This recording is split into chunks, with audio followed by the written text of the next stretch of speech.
Magandang hapon, Pilipinas. Live mula sa Pag-asa DOST, narito ang latest sa lagay ng panahon. Naglabas ng thunderstorm advisory ang Pag-asa kung saan ito ay nakataas sa may Cavite, partikular na sa may Imos, General Mariano Alvarez, Kawit at Bacoor. Mararanasan din ang thunderstorm sa lugar sa may Laguna, sa may San Pedro at Los Baños, gayon din sa may Batangas. Apektado din ng thunderstorm ang Metro Manila sa may Las Piñas at Muntinlupa. Inaasahang magpapatuloy ito sa loob ng 1 hanggang 2 oras. Nasa labas na ng Philippine Area of Responsibility ang Bagyong Jenny kaninang 5:30 ng umaga. Ito ay isang ganap na lamang na severe tropical storm dahil sa patuloy nitong paghina.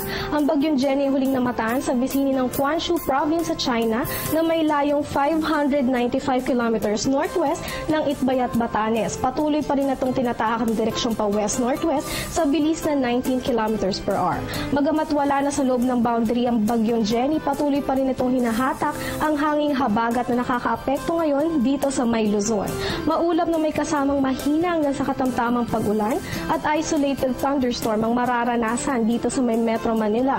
Gayon din sa may Ilocos Region, Cagayan Valley, Cordillera, Central Luzon, pati rin ang Calabarzon at probinsya ng Mindoro at Palawan.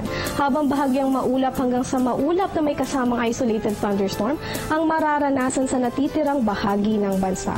Samantalang nakataas pa rin ang gale warning sa seaboards ng Northern Luzon na makakaranas ng maalon hanggang sa napakaalong lagay ng karagatan. Kaya inaabisuhan na huwag munang pumalaot ang isdang may maliliit na sasakyang pangdagat dahil sa nasabing seaboard. Alamin naman natin ang tsansa ng pagulan sa bansa at gagamitin natin dito ang Project NOAA ng DOST.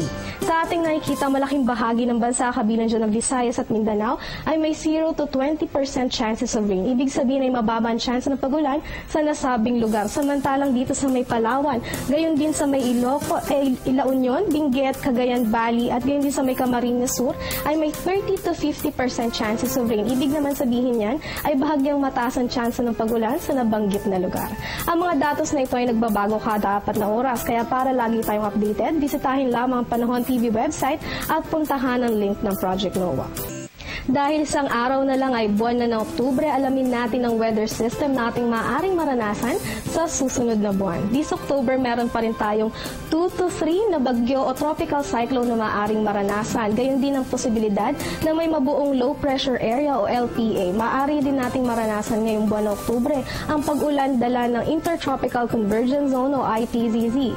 Nariyan din ang Ridge of High Pressure Area at ang Southwest Monsoon o hanging habagat na may mahina na lamang na epekto sa ating bansa dahil sa papalapit na pagpasok ng Northeast Monsoon o hanging hamihan.